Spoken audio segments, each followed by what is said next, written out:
What's up, guys? It's Joey with Krav XD. Today we're doing part 3 of the freeze series, and this is the non-cognitive mental freeze. Okay? And we're going to talk about what that is, how we get into it, how we get out of it, also how we utilize it for our self-defense moves that we do and we teach in Krav. So if you haven't gone to it yet, go to kravclass.com, check out our awesome fundamentals program. I think you're going to love it. Also, to note that we are starting a new program on April 1st, which is Monday, and if you're interested in that, check it out, kravclass.com. So we get people that come to our classes, and basically they want to learn self-defense, very simply put. They learn Krav Maga, how to fight, to defend their families and themselves, and to not be a victim, to be strong, to be a badass, basically. And a lot of times people struggle with jumping into something because, shit, man, it's scary to leave your comfort of your own home and your couch and your Netflix to go into a gym that has people fighting in it that could all probably kick your ass. And are you fit enough to do it? And will you be embarrassed? I get it. Trust me. It's a very hard thing to do. But luckily, the people that actually take the step in and jump into this really love it. Okay, so I just want to throw that out there. Really, we're an awesome place. Everybody's really cool, really friendly. We know all of our students by name. All of our students know all of our students by name.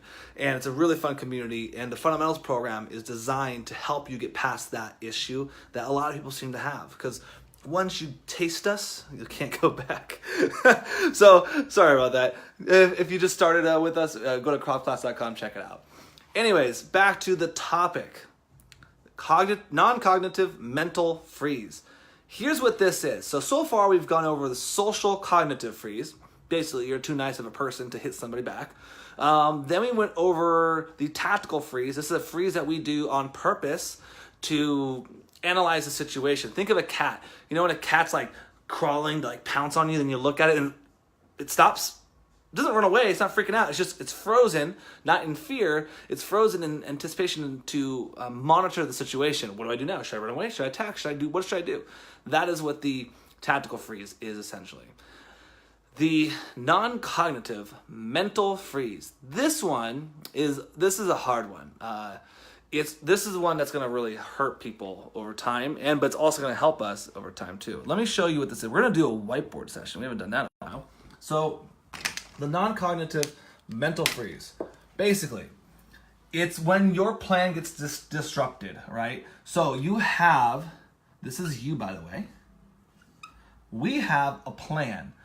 So let's say we're talking to somebody that is drunk or mean or doing bad things, and we are confronting this person. So it's a bad situation, but we're going to take care of it. We're going to handle it. Our plan for the timeline is to take this person outside and say, hey dude, really, we don't need to do this. You're cool, I'm cool, we're both a little tipsy. Let's just call it a day, hug it out, and be no more. That's the plan, right? That's you. Here's your vision. So we'll call this the vision. All right, now, when the freeze comes in is when your vision changes.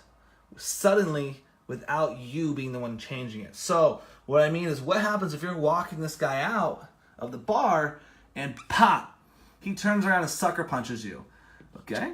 So now I don't know how to draw a person being sucker punched, but there you go. That's a sucker punch. He hits you. This is where people, I can't have any room, freeze. Because our brains are still thinking about this scenario, and we start to visualize it and think that this is what is going to come to fruition. We're going to take him outside, we're going to talk to him, we're going to come to some sort of agreement, then bam, they hit you. Now we have this weird moment where our brain doesn't let go of this vision, and this happens, and we can't seem to register what's happening, and we don't really believe it. We think this should be what's happening, but this is happening. What the hell is going on? This is the non-cognitive mental freeze. You freeze because of this situation, the quick right turn. Now, how do we utilize this? That's the tricky part. We're going to go over a couple different things. Step one, when we are now in a situation, let's imagine this was you, the good guy, this was then the bad guy. Now let's say this is the bad guy, and this is the good guy. B and G. Now, bad guy holds a gun up to you. Yes, that is a gun. Bad guy's holding a gun up to you. Bad guy thinks that you are going to get shot. Boo! And he's going to kill you. That is what he envisions. Now you say, F you. So now bad guy and good guy, you just disarmed his gun and punched him in the face. He will be having a non-cognitive mental freeze because you're disrupting what he's envisioning to happen. So, situation, outcome, change of outcome because of you just put him into a freeze state. So that's why when we teach combinations, we always say, don't just do, one technique in a combo, continue with more combos, more kicks, more everything, because right now you just opened up a door of badassery. So you start doing your defenses and attacks. This guy's frozen in fear with a non-cognitive mental freeze, and that gives you the opportunity to ride that frozenness and open a door to you kicking their ass and getting out of there alive. That is how we use this non-cognitive mental freeze in our training, but also this happens to us. So a couple things you can do. Number one, try not to be too sold on your vision. So if you get too detailed, like you see something happening and your brain goes, okay, I'm going to stop this fight, we're going to shake hands, blah, blah, blah. The more detailed you get about your vision, the more that you're going to have a freeze state if it changes at any time. If you just say, hey, okay, you know what? We're going to go outside. I may kick this guy's ass. We may get a fight. He may stab me, or I may disable everything happening by giving him a hug. If you give yourself more options, more of a framework, you'll be less frozen when shit goes to when shit hits the fan. So try not to get too solidified in your visions. Try to just have more of a mental framework for that. Second, one of the ways to get out of a mental freeze like this, and this is also going to be on our next episode for the cognitive freeze, is to do actions.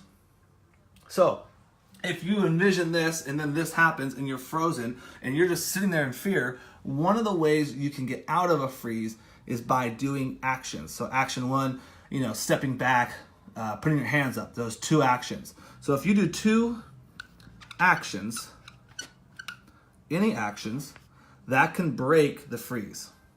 So then at least the freeze part starts to stop.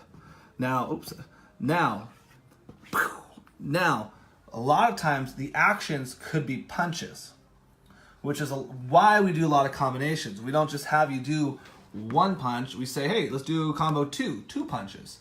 And then let's do combo three, so you have 3 punches. Let's make sure you do a punch, kick, knee, punch combo. So that way, at least maybe these 2 first hits will be your freeze breaker. So if you can start to train yourself to do something, to do actions, you're going to be training yourself to get out of freezes.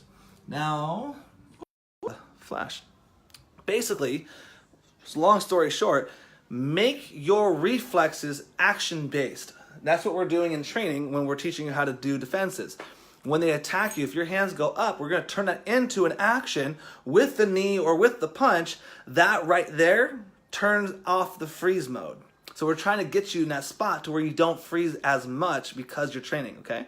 But besides that, guys, that is it for today. If you have any questions, let me know. Go to kravclass.com. What's going on, Joe? Long time no see, man.